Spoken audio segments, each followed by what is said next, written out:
অনেক ভালো লাগছে ভাই, অনেক ভালো। আসলে এখানে জায়গাটা অনেক সুন্দর না জায়গাটা অনেক সুমদা? অনেক সুন্দর। ঠিক আছে, কিন্তু এই যে একটা মন্দির দেখলাম, মানে পুরাতন নিদর্শন, এটা আরো ভালো লাগলো ওই মন্দিরটা।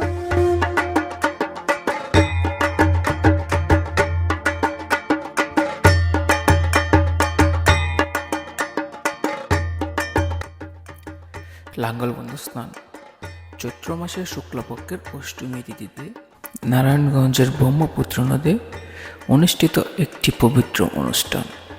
জনশ্রুতি অনুযায়ী মাতৃহত্যার পাপ থেকে মুক্তি পেতে ভগবান পরশুরাম ব্রহ্মপুত্রে জলে স্নান করে পাপ মুক্ত হয়েছিলেন। তিনি লাঙ্গল দিয়ে হিমালয় থেকে ব্রহ্মপুত্র নদকে বয়ে এনেছিলেন। সুপ্রিয় ভক্তবৃন্দ, ভগবান পরশুরামের লাঙ্গলটি যে স্থানে বন্ধ হয়েছিল সেই স্থানের নামই হলো লাঙ্গলবন্ধ।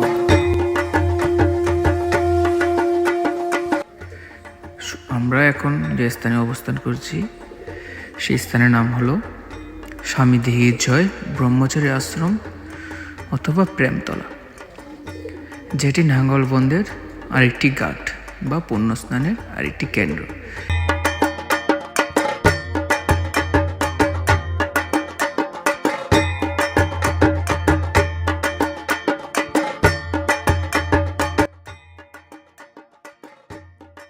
এখন আমরা সেই নাঙ্গলবন্ধের ইস্কন মন্দিরে আছি এবং আমাদের সবার প্রিয় শ্রী গুরুদাস প্রভুর পাঠ আমরা শ্রবণ করছি।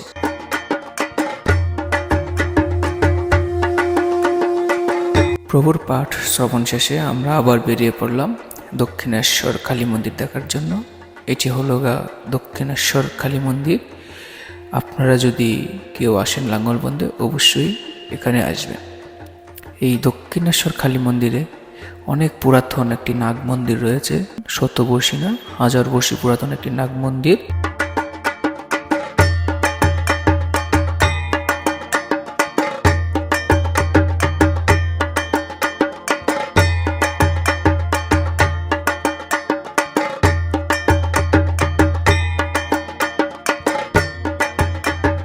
আরেকটি কথা বলতে ভুলে গিয়েছিলাম, আমরা নাঙ্গলবন্ধে স্নানের কোনো ভিডিও করতে পারি নাই, কারণ এখানে সম্পূর্ণ স্নানের ভিডিও করা নিষেধ রয়েছে।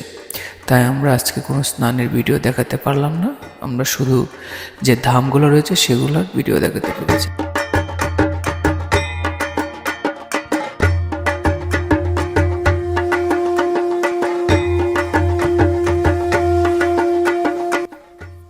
এই নাঙ্গলবন্ধ ধামে মেডিকেল টিমেরও ব্যবস্থা রয়েছে। যদি কোনো ভক্ত অসুস্থ হয়ে যায় তারা বিনামূল্যে এখানে চিকিৎসা নিতে পারবে। এই মেডিকেল টিমগুলো সম্পূর্ণ বিনামূল্যে আপনাদের প্রাথমিক যে ট্রিটমেন্ট সেটি দিয়ে দেবে।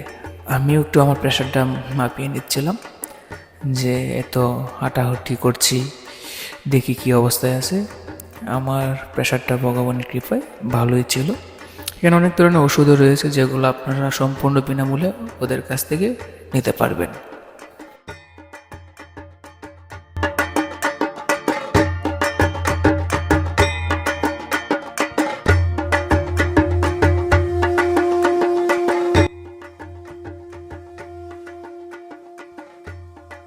সুপ্রিয় ভক্তবৃন্দ, আমরা রাত্রিবেলায় আবার বেরিয়ে পড়লাম সেই স্নান টান শেষ করে। এখন আমরা ঘুরে ঘুরে মেলা দেখছি।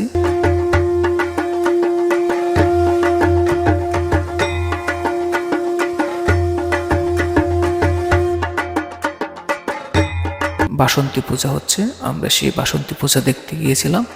এখানে গিয়ে দেখি একজন মহাদেব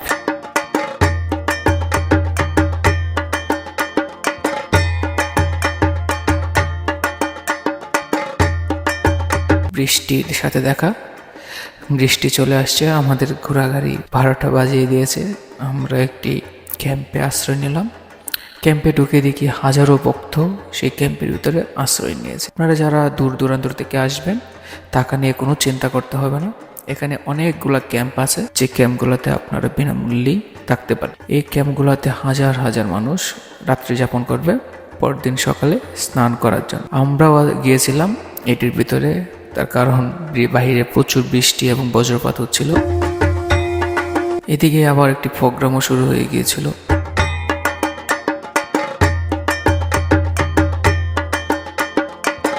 বাসন্তী মায়ের পূজা। বাসন্তী মায়ের মূর্তি অনেকগুলাই ছিল, রাধা কৃষ্ণের ছিল, মহাদেবের ছিল, প্রায় অনেক দেবদেবীরই এখানে মূর্তি ছিল।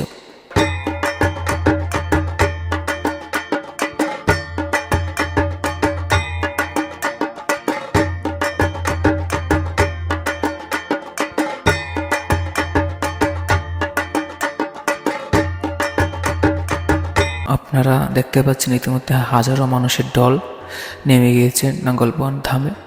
আমরা গিয়েছিলাম প্রথম দিন, কিন্তু দ্বিতীয় দিন আরও অনেক ভক্তের সমাগম ঘটেছিল।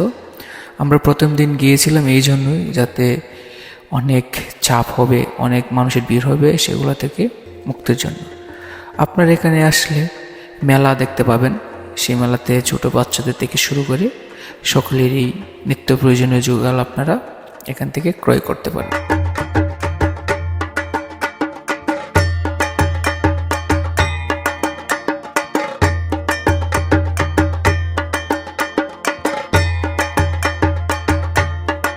এখানে একজন মহাদেব সেজে আবারও সে সবার মাথায় মহাদেবের আশীর্বাদ দিচ্ছে।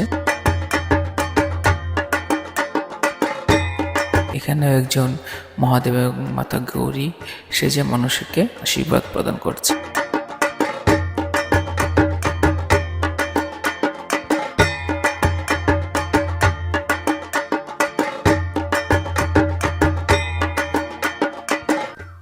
সুপ্রিম গুরু ভক্তবৃন্দ, আমরা ইতিমধ্যে রওনা দিয়ে দিলাম আমাদের নেত্রকোনা বাড়ির উদ্দেশ্যে। আমাদের ভিডিওটি কেমন লেগেছে আপনারা সকলেই কমেন্ট করে জানাবেন।